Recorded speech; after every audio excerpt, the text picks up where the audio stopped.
The people making Monaco take the mic. I'm Nancy Heslin, and welcome to Monaco Info, the podcast.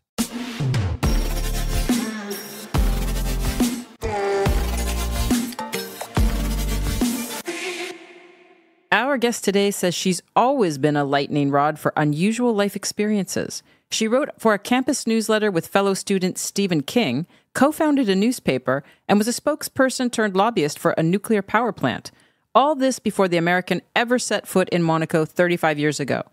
She could never have imagined a career at Stars and Bars would make her one of the most beloved figures in the Principality or the stories that it would bring. Welcome, Director of Monaco-USA and co-founder of Monaco Pride, Annette Anderson. Welcome to Monaco Info, the podcast, Annette. Thank you very much. Now, before we get started... Oh boy, the rules come out. The rules come out. No, I just wanted to say congratulations to you and Monaco Info for having the podcast in English. Oh, thanks. It's, I think the French and English versions are incredible, but the point is that less than half of the people who live here are French or Monegasque, and there are thousands and thousands of people who work here every day who aren't French or Monegasque. And so in order for them to get a chance to know what's going on and also hear about some of the personalities in Monaco, it's really cool that you've decided to do one in English. Oh, I'm so grateful that you say that. And I try to encourage people to listen to the podcast because obviously the data shows whether people are listening or not. And we need to show that there is a genuine interest to have English language media here through Monaco Info. I think it's going to happen. I think you can see already with some of the media that there are at least bilingual versions of whether it's print media or digital or radio or TV, but we could use a lot more. Monaco is a center of the world at the moment in terms of a lot of issues, including the environment. And there's a lot of expatriates here, a lot of foreign people who work here, and business language tends to be English. So, yeah, we need more of it. I love how you just kick the episode right off with a little bit of, hey, this is what we need to do. Well, I'm just trying to distract you from talking about me.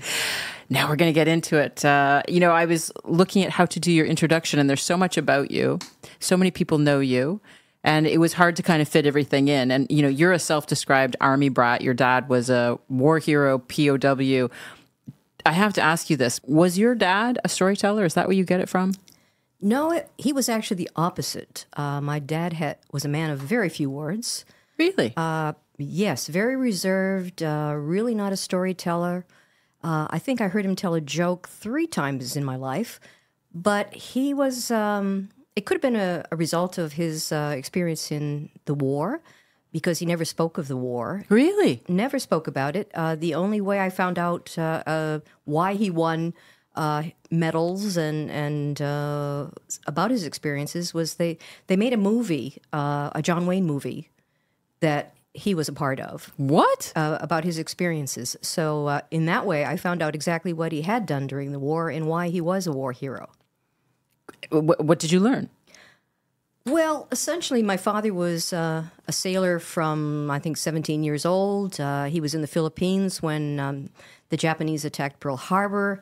And somewhere along the way, he and his team had to rescue General Douglas MacArthur from Corregidor before the Japanese took over the island. Wow. And he was in a squadron of PT boats, patrol boats, that evacuated MacArthur and his family so that they could escape to Australia.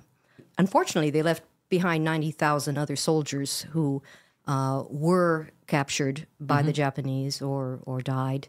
And my father was one of those people, and he became a prisoner of war after his patrol boat was sunk, and was a prisoner of war until about 1945, I guess. Wow. And he never talked about that? Never talked about it. In my head, this is where your deep interest and your very talented ability to deliver a story, I thought it just came from that. From this person that had all these like wartime stories, and all your life you just heard them, and his friends were around and family was around.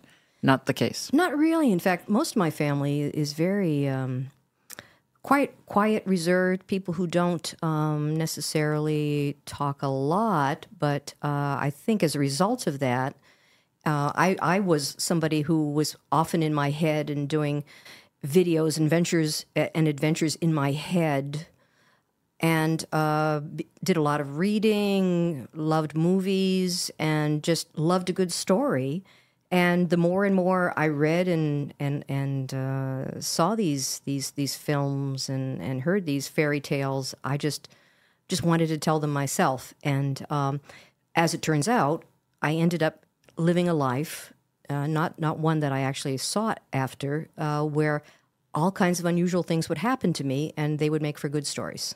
Well, let's take that as our next step, because I know you have some breaking news that you want to talk about, but I'd like to play a little game that I call "This Could Only Happen to Annette," and because we've had different conversations over the years, and I sometimes go, "What?"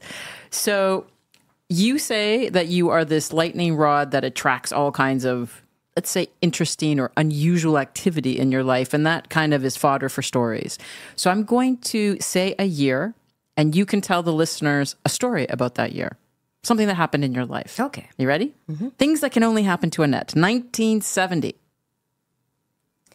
1970, I would have been at the University of Maine. I became a junior writer on the campus newspaper for students, and one of my co-journalists was Stephen King. And Stephen, at that time, was just another university student. He was an actually older one because I'm not sure if he had joined late, because this was my first year. It was his last year. He was a very unusual fellow. He looked very unusual. He had long hair and a long beard. There's a very famous poster of him at the university of holding a shotgun. What? Yeah, it was a poster of him holding a shotgun and saying, "Study, damn it." But he was it's funny how he ended up playing a role indirectly later on in life for me, because I ended up dating his brother-in-law. What? Yeah, I dated his brother-in-law, who was ultimately the manager of Stephen King's radio station in Bangor, Maine. And Stephen and his wife Tabitha moved into a Victorian mansion next door to my brother, Brian Ross, whose name actually appears in one of Stephen King's books. That's exciting. And the mansion is still there, and although I don't think Stephen lives there very often, but it's surrounded by a black cast iron fence made of bats and spider webs. I have no comment on that. Well, it shows that he's not somebody far removed from the kinds of things that he writes about. And Bangor, Maine, which is where I grew up, and ultimately he had his family home, is actually the source for the town of Derry, which is in a lot of his novels. Do you remember, because when there's somebody that talented in this world, that question is always, was there something that stood out about him even at the time that you knew him on the campus newspaper? Well, certainly his looks, because of the long hair. He had a crazy look in his eyes, which he still does. But between the long hair and the beard and the shotgun, it was hard to mistake him. He also wrote a column for the campus newspaper called "The King's Garbage Truck," and it was very different from any of the articles that the rest of us were writing, and it sort of inspired me later on. A few years later, after Stephen had gone off and graduated, to write my own column called "The Galloping Gluttons," and that was a food critique for the Stillwater Current. Oh, we're going to come up to that one, aren't we? So let's go back to things that can only happen to Annette. Okay. 1972. Well, that's probably when I was writing The Galloping Glutton and eating in some really awful restaurants in the area. But the reason I was working for the Stillwater Current was because another friend of mine in the journalism department, Kevin Johnson, who was 6'7", Wow. wore a top hat and had a sort of a beard down to his chest. We decided we would start a newspaper in competition with the campus newspaper because we felt it was too conservative and too limited, and wanted to have more of a literary type of newspaper available for students. And we created the newspaper. It featured, as I said, articles about food, what was going on news-wise, movie reviews. And I, unfortunately, was the advertising manager as well. And although we looked very good on the books, we had a cash flow issue. As in not enough. Not enough. We were making money, but we weren't getting in the money as quickly as we needed to. And our landlord at the office for the newspaper decided that we needed to pay the rent, which we couldn't.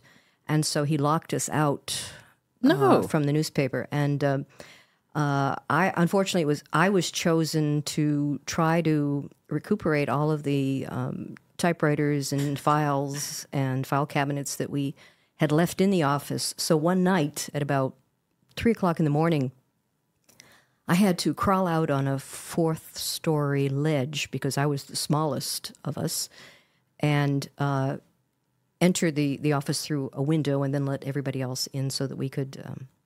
I think the statute of limitations... I think you're good. I think I'm good.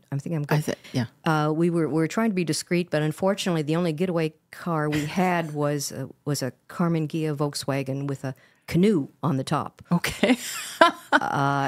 Which also had a starter problem, so we had to push the car down the street in order for it to work. To deliver the getaway, really. Yes. It was fortunately, I think the police were occupied somewhere else that night. And, you never heard from the landlord? Never heard anything again. We actually did pay the rent after that, but we just needed to have the materials. So how about 1976? Oh, gosh, that was, in America, that was a big year. That was 100-year celebration of the American Declaration of Independence. It was also a period where America was seeing thousands of bombings itself from our own terrorist organizations, because those were the days of the Weathermen and the Black Panthers and the Puerto Rican Liberation Front. And even though I was living and working in a very quiet state, working for a very dull electric power company, they decided to bomb our building. And it was a brand new building. We had only moved into it about 2 months prior. How many stories was it? It was four to five stories. Okay. I worked on the second story. And what happened was that we received a phone call at the reception saying that a bomb was going to go off in 30 minutes. And that had never happened before. A bomb going off? No, not in 30 minutes, but you'd never received a call, a warning before. Oh, we get calls like that all the time. Really? Oh, yes. Okay. It was mostly school kids that were doing it. You're kidding? Oh, yeah. No, it was a time when people were used to it, either bomb threats or actual bombings. Wow. It's funny how historically we have such a short memory, because terrorism was rampant in America long before September 11th or a lot of the other terrorist activity we've had since. But and it was homegrown. It was us that was. So, as an American citizen, people just adjusted, and that was just a way of life. It was a way of life. Okay. Yeah. And there were so many different organizations doing it at the time. It was also during a period of time of protests against the war, Vietnam War. It was protests against public utilities, and the fact that I was working for a public utility that had a nuclear power plant made us a target. And so the call came in. The receptionist didn't quite know what to do with it. She came to me and said, "We've had this strange call." And I said, "Okay, well, I'll go tell the president." And the president was on the 4th floor. So I ran up to see the president. And because the building was so new, we actually hadn't yet installed some of our communication systems internally. So he and I then had to physically go from floor to floor to evacuate the employees. And there were about 300 of us in the building. Wow. And so floor by floor we went, and unfortunately a lot of the people had the same feeling that, well, this is just another, it's a hoax. Mm-hmm. Yeah, it's another one of these. And did you feel your heart racing going floor to floor? No, I believe these things because things like this happen to me. Oh, yeah, that's right. So the lightning rod of Annette's life, yes. So I went back a few times, especially on the 3rd floor, because there were some people, that was the engineers, and they just weren't going to be bothered by this sort of thing. And so I went back 3 times for one person in particular, because he refused. And finally he agreed and left. And as the president and I were finishing the evacuation, we were on the 1st floor, and the first bomb went off. What?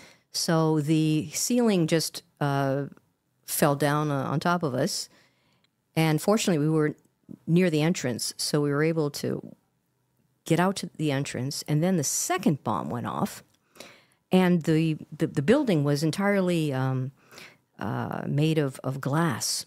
And these windows just bowed out. You could literally see them 6 inches from the side of the building. They just bowed out from the blast, and then they went back in.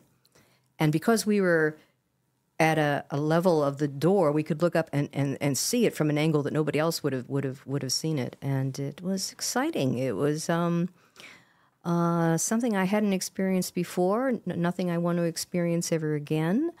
We were just so happy that we actually got 300 people out of there, and nobody was hurt.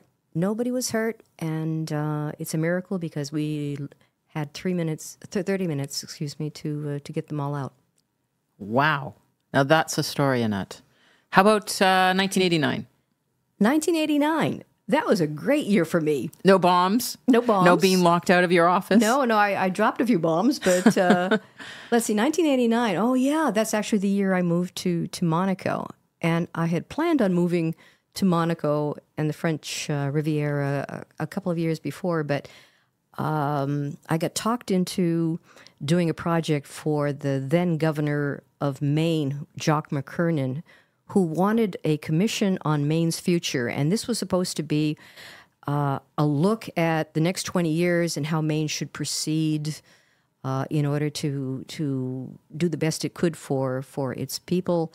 And so I was sort of saddled with 2 years of running around the state with having public hearings and doing surveys. And we really wanted the public to tell us what Maine's future should be about, rather than the legislators or other people who really weren't as close to the issues as we needed. So we spent a lot of time talking to a lot of people, came up with a lovely report, which I filed on September 1st, 1989. And then 3 weeks later, I moved to the south of France. For good. For good. And it's not because the Maine's future didn't look good. Your report just wasn't up to snuff. That was it. You're leaving. No, it's just I had already made the decision, and I was happy to get involved in something that I thought was important because I love Maine, and a lot of crazy things were happening in that state at the time. So I wanted to do something to help, and I was pleased with what we learned and what we were able to suggest. But by that time, I was ready to move on with my life, and so I moved to the Côte d'Azur. All right, before we talk about that, I have one last year for you, 2007. So you would have been here for 15 years. You do the math. So, do you know what happened in 2007? Well, you were born? Oh, Annette, you flatter me so. Let's say that was the first time I met you. And I met you very briefly, at the World Music Awards. And I, at the time, was working at the Riviera Reporter magazine. And I had heard of Annette and Kate Powers from Stars and Bars. You two were like these legends around the Riviera by that point. And I remember I was waiting to talk to Celine Dion to interview her. And this woman who was there from LA, and she had a bathing suit company, and they were giving bathing suits in the swag bags. And she's like, "Oh, that's Annette Anderson. That's Annette from Stars and Bars." And I just froze. Like, I couldn't even at the time. I'm not a shy person, but I just had in my head who you were. Like, you were this like living legend on the Riviera. And I think I managed to say hi, and that was it. And that was the first time I met you. And just on a side note, when I did interview Celine Dion and I was like, "Hi, I'm a fellow Canadian," her husband, Rene, was like, "She's not Canadian. She's not Canadian." And I thought that was very strange because she is Canadian. But that was just a side note. That was the year we met, 2007. I'm so sorry. The only thing I knew about you was working from the magazine that Stars and Bars, we printed magazines that were free for distribution, and Stars and Bars didn't accept the magazine because they were against printed paper. Well, we were against the environmental impact of printing. Even then, 2007. Yes. Yeah. So that was... Well, I'm so sorry, Nancy. If you had said more than hello, I probably would have remembered. You had so much... I remember, you had so much confidence. You had a real presence. And as I say, I'm not a shy person, but it just didn't feel like the right time to really have a long conversation with you. And I think you were probably also running around with the World Music Awards. Well, I didn't have a long conversation with Celine Dion either because she basically was not talking.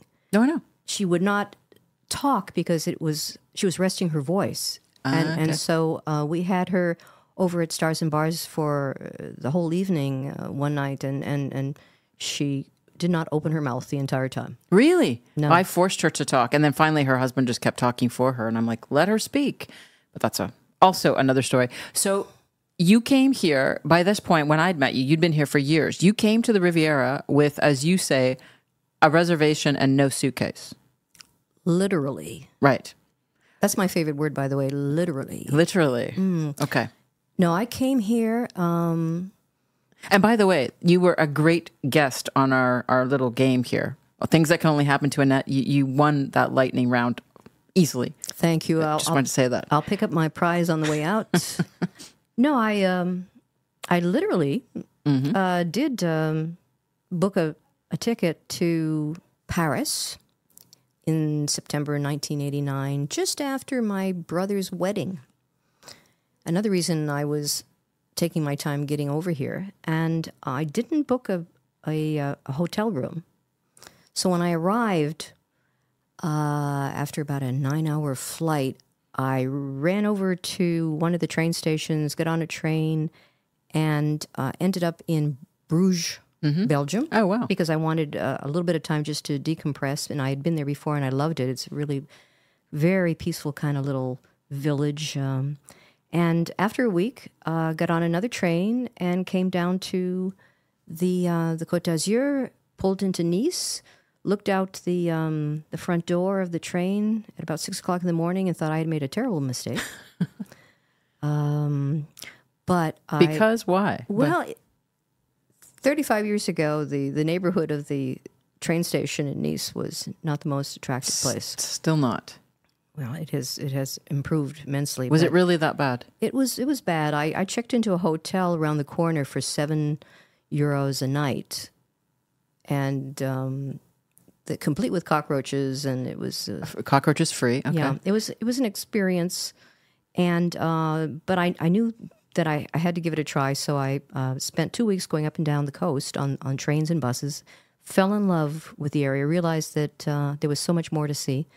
And I had my one little bag that I had packed to move over here. And unfortunately, none of the clothes I had brought would fit in the area. Just the style from Bangor, Maine to... glitzy south of France. Yeah, it just wasn't what I had expected. So I had to start buying new clothes and threw away all the ones that I had brought with me. But yeah, it was a big leap for me to do, but it was certainly not a leap that I've ever regretted. Do you remember your first visit to Monaco? Yes, I do. Do you want to share that? Well, I'm not sure with your reaction which way that story's going to go, so let's hear. Well, the first memory I've had of Monaco was that I'm a tourist even now. I love to explore, and one of the first things I did as an American was I wanted to go up to the cathedral and see where Princess Grace was buried, and so I went up and visited the cathedral, and I found the space where Princess Grace was buried, and there was a beautiful bouquet of roses that Prince Rainier used to leave every day on her grave. And it was just very touching and very moving, and then I decided to explore the rest of the cathedral, because all of the princes and princesses of Monaco are buried there. Mm-hmm. And halfway around the cathedral, I saw this really big crowd. And I thought, who could possibly be buried there that is more interesting than Princess Grace? And so I managed to somehow look up over the heads of all these people to see what they were looking at. And essentially it was a dead man was lying on the floor on top of one of the tombs with his hands crossed over his chest. Sorry, let me just get that clear in my head. Physically, above ground, a man is lying with his arms across his chest. He apparently had a heart attack or had died. What? And Annette. I'm not sure how he ended. Things that can only happen to Annette. I don't know how his hands ended up on his chest. Perhaps somebody was just trying to be respectful, but it was so strange just to see this. There must have been 40 people just standing around him and looking down at this fellow. And finally the pompiers arrived. But it wasn't what I expected for my first touristic visit to Monaco.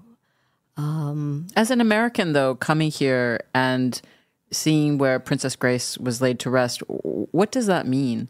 I mean, what is the connection for Americans with the princess? Well, you're talking about Americans of my generation. I'm not sure Americans today have that same recognition of the impact of Grace Kelly and Princess Grace. But for me, she was a goddess. She was an incredibly beautiful actress. She was the star of every favorite Hitchcock film I have. And the idea of an American, especially, becoming a princess is what our fantasies are all about, or were at the time. Of every little American girl wanted to become a princess, and she did it. Mm-hmm. So how does a visit to the cathedral and that dead person lying there being observed, how does that then get you here on a more permanent basis working in Monaco? Well, it wasn't to come and see how many more cadavers I could uncover, but I sense there's been a few in your life, Annette. More skeletons than cadavers in the closet. But I came to visit Monaco frequently because I love to come up and have lunch on the Rock and usually take a nap afterwards in the gardens not too far from the palace. And one day I was having lunch, and there were two American sailors who were having lunch next to me, and they asked if I would take them around to show them the sights in Monaco. And I thought that was a really rare thing to happen, because usually when sailors are in town, the last thing they want to do is do sightseeing. But I thought, well, that's fine, and so I took them around, and then after a day of looking at all the landmarks, they invited me to dinner. And I thought, oh, okay, why not? And unfortunately, or fortunately, they wanted to take me to a Tex-Mex restaurant. Okay. And in Monaco. In Monaco. And I hadn't actually ever heard of this restaurant, and I wasn't really sure that I wanted to go to a Tex-Mex restaurant in Monaco, but I went along, and the food critic in you was curious, right? yes, it was like, what is Tex-Mex in Monaco going to be like? So we approached the restaurant, and I think all 2,000 of the other American sailors who had been on the aircraft carrier were there as well. Wow. So it didn't look very good in terms of getting a table. But somehow we managed to get to the front of the restaurant, and the restaurant was called the Texan. And I saw this woman walking down the stairs from the bar in the inside of the restaurant, and there was this blue neon sign next to her as she was walking down, and it created this incredible aura around this huge head of blonde hair, and she just looked like a vision. And she walked down, saw us at the door, and came and said, "Can I help you?" And I said, "Well, we'd like to have dinner, but I don't think if that's going to happen." And she says, "Well, can you eat in 25 minutes?" And I said, "We're Americans. We can eat in 10 minutes."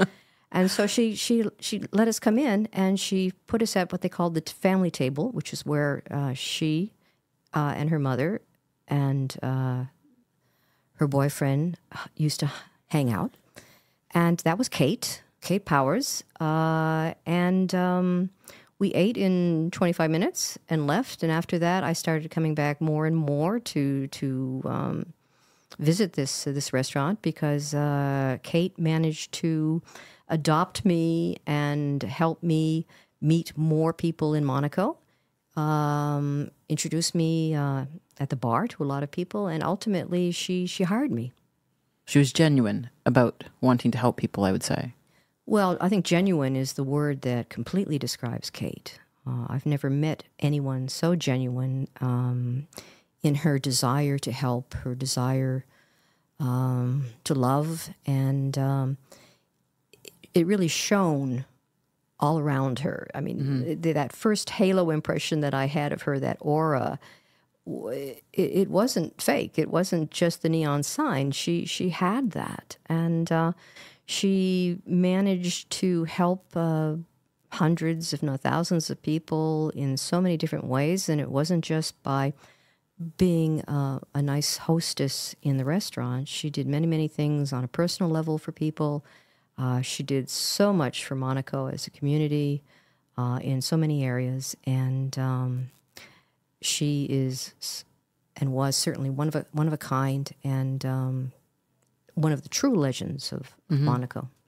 So, did you actually start working at the Texan, which became Stars and Bars, or by that time? I started work at the Texan. I was originally hired as a bartender, but then the cashier left to marry a multi-billionaire. As one does in Monaco. As one certainly did at the Texan, and at Stars and Bars, we had similar stories. So there was suddenly another opening, and I became the cashier, which was a big mistake on their part, because I'm very bad with numbers, and had lots of problems with the cash register. But I would have loved to have been a bartender. I really wish I had become a bartender, but that wasn't my fate. So I worked at the Texan, and then ultimately we decided Monaco needed something different, and that's when Stars and Bars was born. What year was that? 1993. Okay. It seems to me that you and Kate, I mean, I always saw the two of you together so much. You worked together, you had a friendship. That was a really powerful, and I think one-of-a-kind relationship in this world, that you could spend so much time working together. And I always felt that you were very equal in what you were creating. It was a strange sort of friendship, because we would spend all of this time together, but she wouldn't come out to lunch with me, which is the sort of thing that you do with friends. It was a friendship that was very much based on our work relationship, but went far beyond the relationship of an employer and an employee. And there was, I think, a common vision in terms of our love for Monaco and how we wanted to help Monaco. We certainly loved serving people, no matter whether it was hamburgers or helping them out in other ways in some of their projects and community activities. But it was it was special. I can't say that I've ever had another friend like her. It created a huge hole when she left us. And I'm just very, very grateful that she let me have dinner that night with my two sailors, and that she welcomed me when I came back. She recognized that I needed some help to get settled in the area, and she essentially created my life on the Côte d'Azur, and I'm just so incredibly grateful to her for that.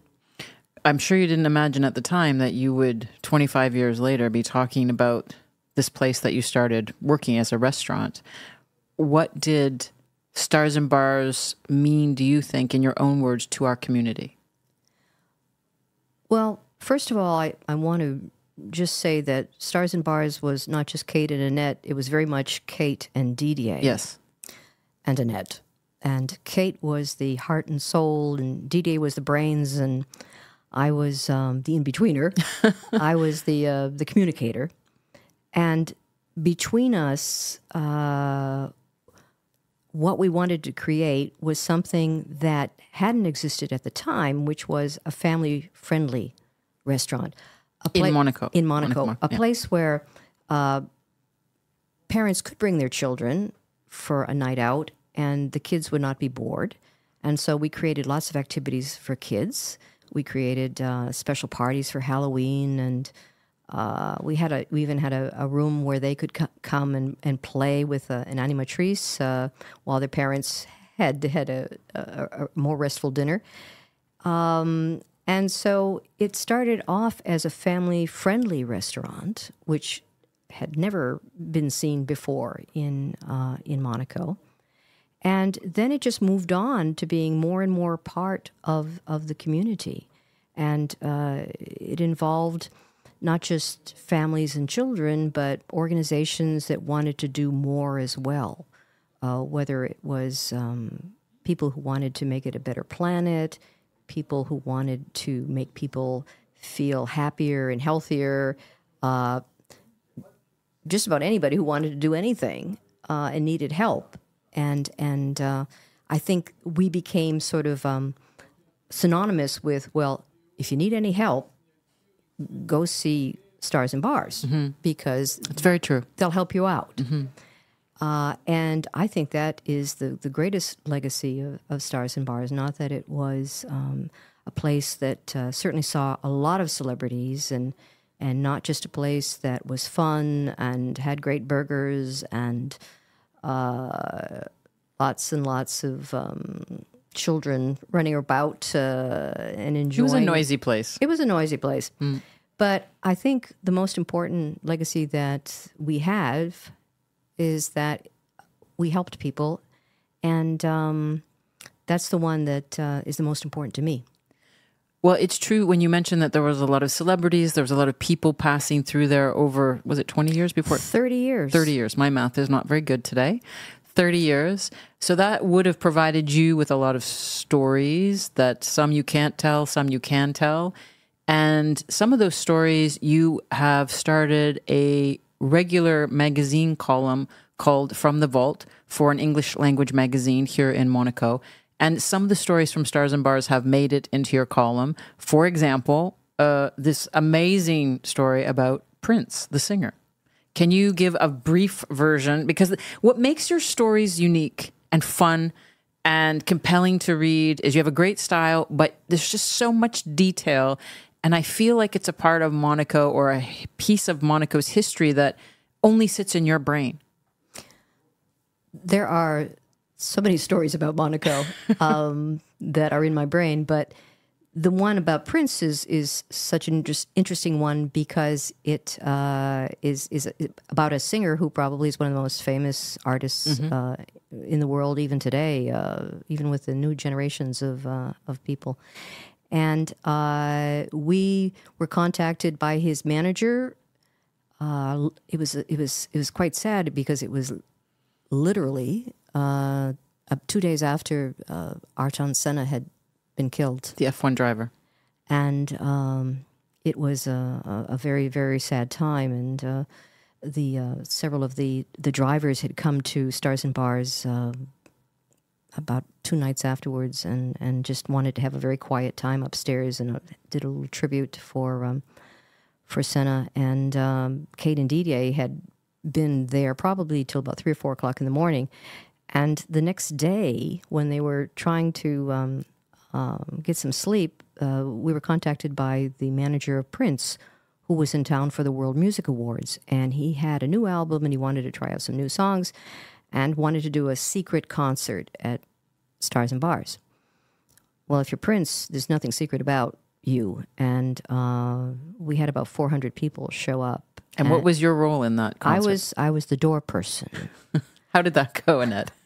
It didn't go well. I think there was a period of time when I was the most hated person in Monaco, because the only people who were allowed to be let in had tickets which had been given out by the World Music Awards, and it was essentially all the other artists and just a few guests. And let's be clear, this is before internet, before mobile phones and that kind of instant communication. Like, it wasn't easy to get a ticket or even know. Right. There was no way to get a ticket, because it was essentially the World Music Awards artists and guests for their show that had the tickets. And that was about 102 tickets.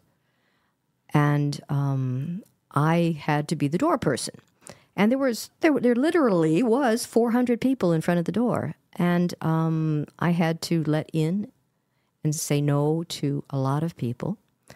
I actually refused a few famous people. In fact, the best-selling artist that year was Ace of Base. And not being a big music fan, I didn't know who the heck they were. Right. And I turned them away because they didn't have tickets. So if you didn't have a ticket, it didn't matter if you came and said, well, I'm with Prince Albert. I'd say, well, I'll wait for when he comes. But no, it was a crazy time. The show upstairs was amazing, because Prince was performing in a pretty small room for just 100 people. Mm-hmm. So it was one of the most amazing concerts you can imagine, but not a happy time for me, no. One of the other stories I read about in your column from the Vault was about the Dolores dancers, which I didn't know about. Is that right? The Doris Girls. The Doris Girls, and Princess Grace's last movie. Well, those are two very different stories. The reason I bring up the dancers is because you have lived through a lot of these amazing moments that will not be repeated here, I think. And again, they're just stories that some you can tell, some you can't tell. I think with the Dolores dancers, there's more to tell that you wrote in the column. So I think the Princess Grace last movie is maybe a safe bet of what we can share with listeners. Okay. Well, the personal connection I had with the Doris dancers was that they also adopted me.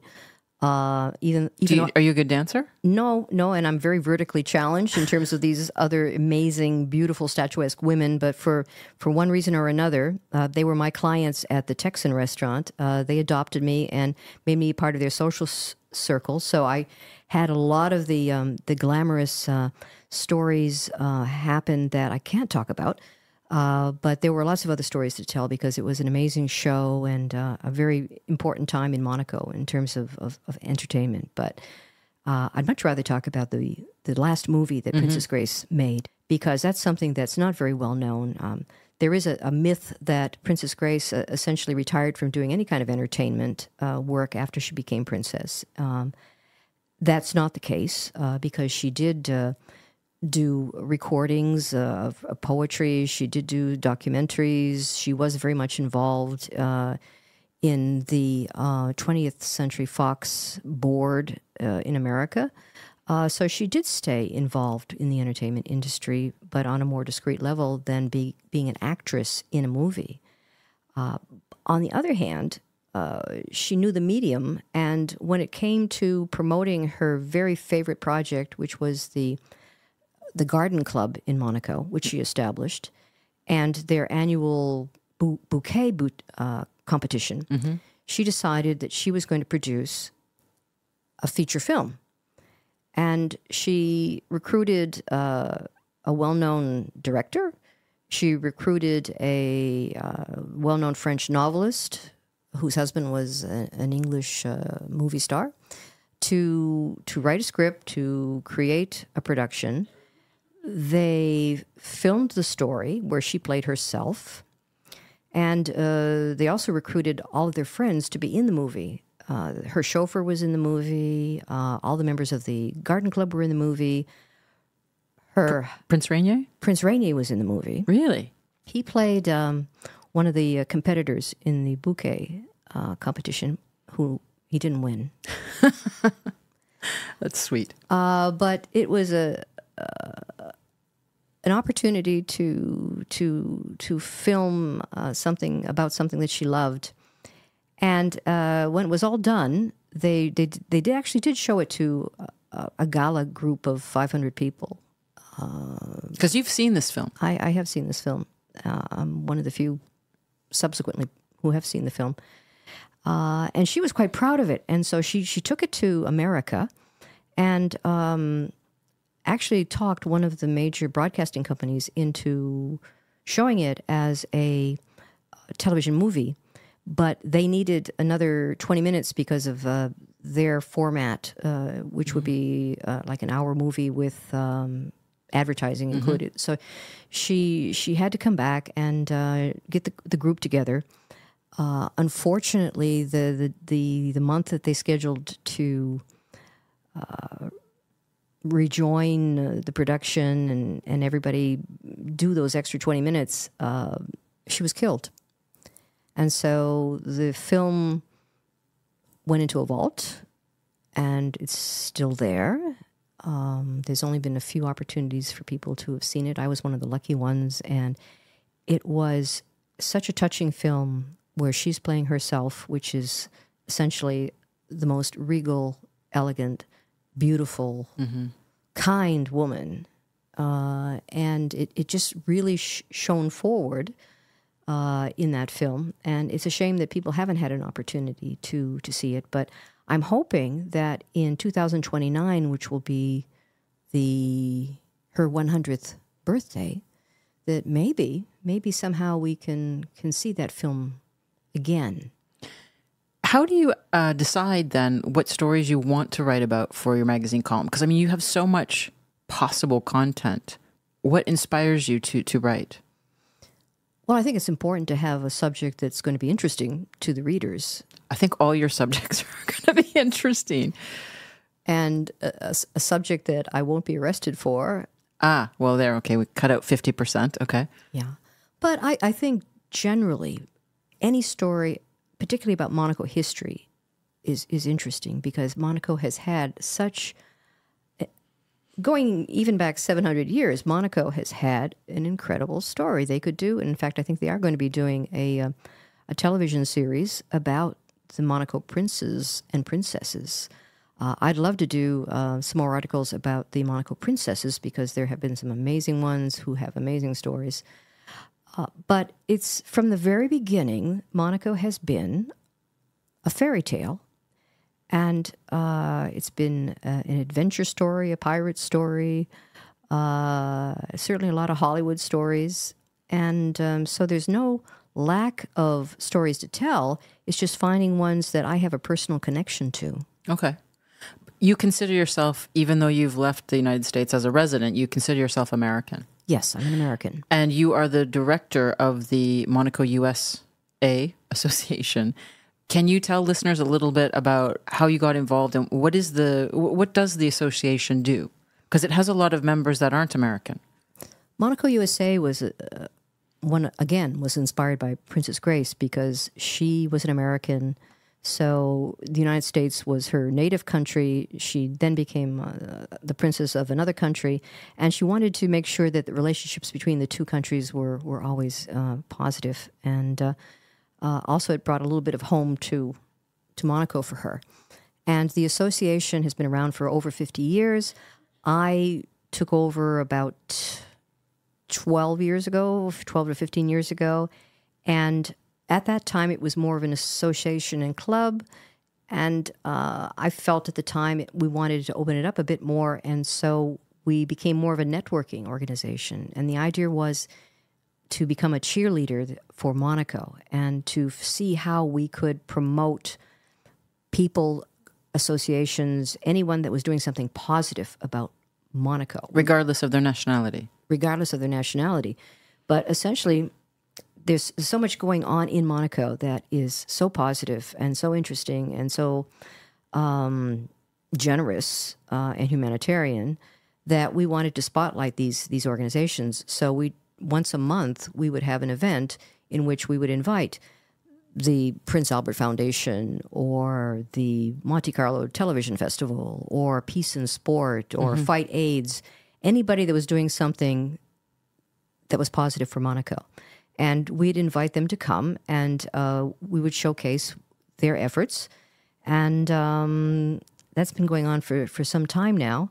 And certainly we celebrate American events as well, the elections, Thanksgiving, the 4th of July.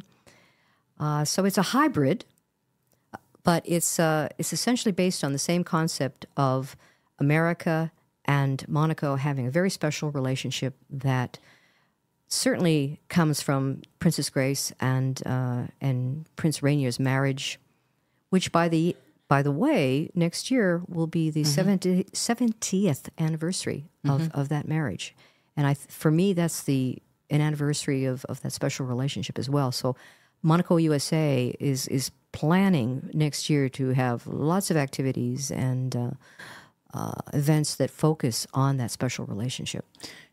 Do American politics back home have any impact here? Well, there's very direct ways in which politics there can affect us. For example, I just got a check from the Social Security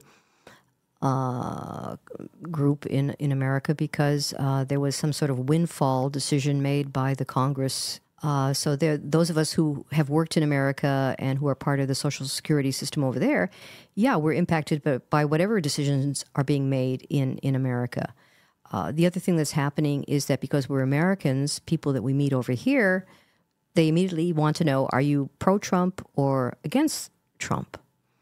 And it's never that black and white, but certainly most recently in the last, let's say 6 months, I've noticed that it's not hostility, but people do have a different way of looking at Americans as a result of the election, as a result of a lot of the actions that have resulted from the war and it's the scandals that are occurring, and it's not putting America in its best light at the moment. And I'm not saying that that's because of Donald Trump. I'm saying that because half of the American voters voted for him. And therefore, he is a reflection of very much what is going on in the United States. One of the other things you're very passionate about is that you're the co-founder of Monaco Pride. What is Monaco Pride? When was it founded? And did you set that up with one specific goal? Monaco Pride is in its 4th year, and it came about because Lorenzo Turco from the Barclays Bank contacted the director of the Fight AIDS Association, Hervé Ashbach, to see if there was something that could be done to celebrate Monaco Pride, because there had never been a Monaco Pride event in Monaco. And Barclays is extremely supportive of the LGBT community for at least 20 years. And somehow they decided to ask me if I was interested in helping out, and I thought it was a great idea. And we're not an association. It was the 3 of us, but we created an event once a year where we invited members of government, business associations, and members of the LGBT community to say, we are going to celebrate Monaco Pride because there are many, many, many members of that community here in Monaco who need to be recognized. And we also need to recognize that much more needs to be done in order to make their lives equal to everybody else who works and lives here. And to educate where we could about the issues. And subsequently, I'm very happy to say that an actual association has been created that is involved in a much more active and positive action. And the group is called Monaco-USA, which is Monaco Rainbow in French. Which was launched last year. It was launched last year by 4 women who have children and who found that they were having financial difficulties, administrative difficulties, because they were married to each other, but they were same-sex. Probably some of the biggest problems in terms of LGBT people in Monaco is that you do not have the same Social Security rights as everyone else. Even if you are married legally in another country, it's not recognized, your marriage, and therefore, because that marriage is not recognized, you don't have the right to certain benefits that normally other people would. For example, I'm a good example because I've worked here for 35 years. I'm eligible for retirement. I've contributed towards that retirement for 35 years. In Monaco. In Monaco. Mm-hmm. I am married legally in France, but that marriage isn't recognized. So when I die, my retirement will go back to the government, and my spouse will have no benefit whatsoever, despite the fact that for 35 years I've been putting money towards that retirement.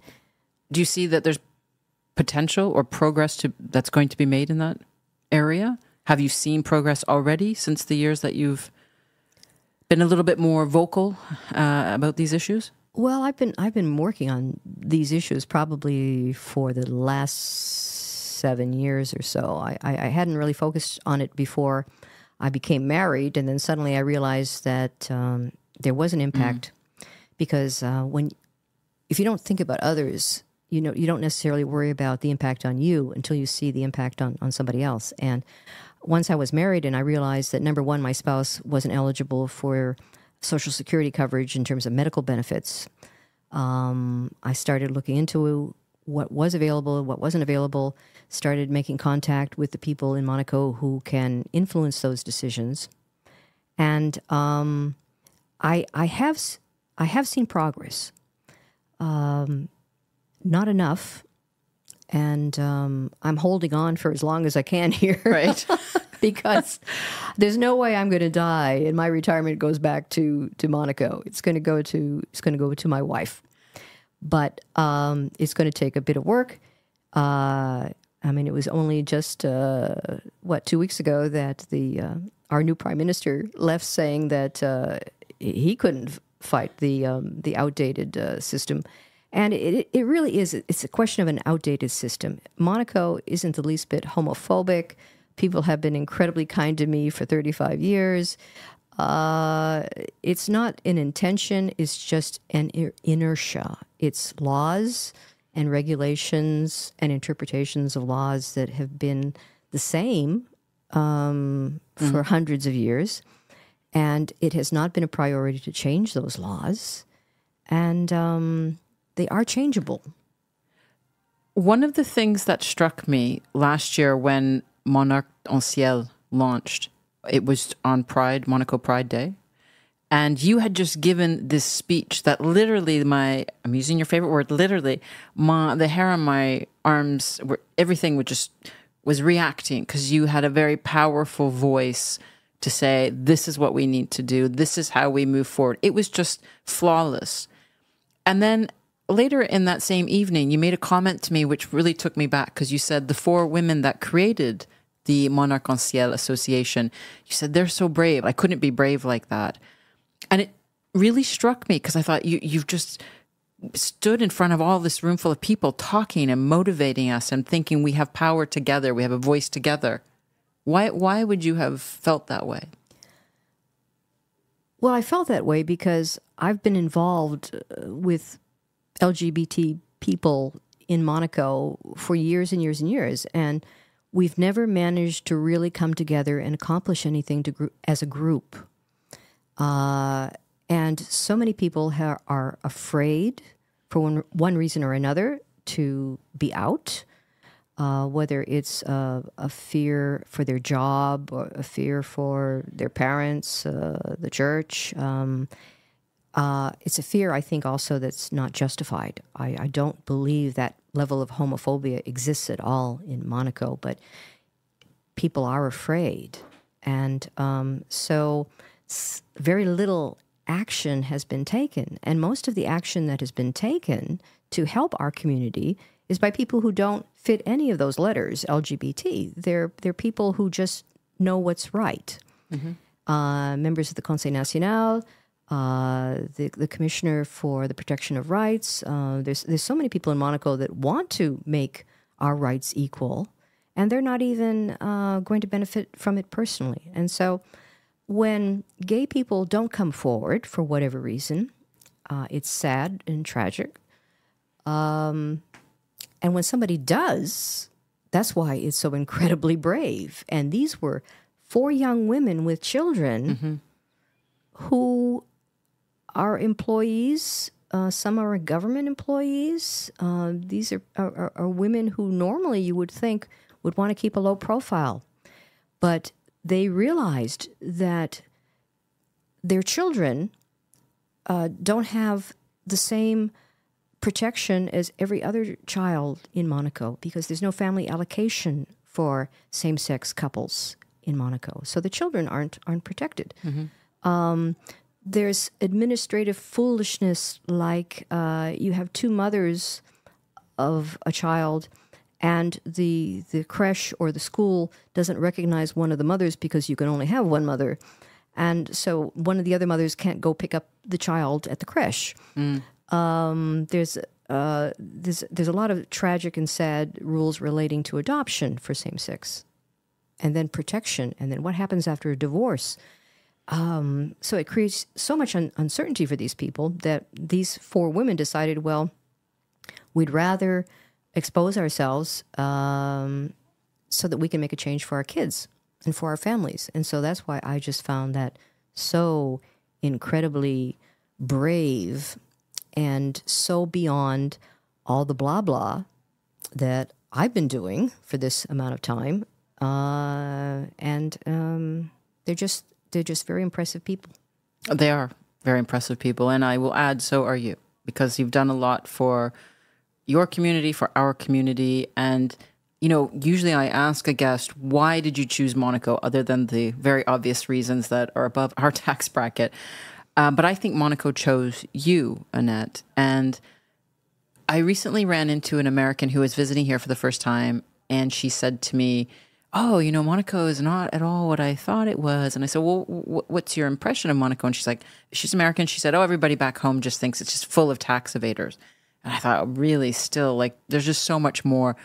In your words, what is Monaco really like? Well, there's a lot of different Monacos. I think generally the idea of Monaco is that it's a fairy tale. It was a fairy tale for me to have grown up thinking about princes and princesses and castles, and then actually coming here and working in the shadow of a castle. It had the glamour of Grace Kelly. It had all of these wonderful, magical elements. And at the same time, it's one of the leaders in the fight to stave off climate change. It's one of the biggest humanitarian per capita countries in the world. Certainly the people that I have known for 35 years are kind and generous, and it's not what you think. It's not what you think, but the reason you think it's like that is because that is the overall media image created, because it has a monetary value to Monaco, that people think it's about race cars and casinos and jet setters and movie stars, because that is very important to its economy. But the real stories of Monaco don't necessarily get out there, and that's one of the reasons I am writing for the magazine and any other opportunity that it can have, because Monaco is such a different place. It has the magic, but at the same time, it has the heart. And it's the heart that needs to be seen a lot more. In other words, Netflix, feel free to contact Annette Anderson. She's ready. She's got the stories ready to go. Just put it in the notes, my email Yes. and my telephone number, please. Yes. I think Annette Anderson knows so many people in Monaco, but I don't think that many people know Annette Anderson. I'd like you to share one thing that would surprise listeners about you. I think I've just shared a lot of things about Annette Anderson that will surprise people. Do you think so? I think so. I would say the one thing about Annette Anderson that most people would not believe is that I am actually very shy. And the only reason I've been able to succeed as a communicator and the appearance of a bit of an extrovert is because I was able to relate it to it being a work thing. And as long as it was a work thing, then it was okay. I could justify being more outgoing and friendly and funny because, well, that's my work. But at the end of the day, I am very happy to go home, shut the door, not see anybody, not talk to anybody, and just be very quiet. So going back to the very first question you asked, the Annette Anderson that is real is the same one that grew up with a father and brothers and a mother who didn't like to talk a lot and who were reserved and quiet. And I'm still there. When you think about legacy and Annette Anderson, what comes to mind? Well, we've had this discussion before, Nancy, because I don't like the concept of legacy. For me, it's kind of something you leave in the future based on something you've done in the past, and I just can't get my head around that because I'm so much sort of implicated in the present. But I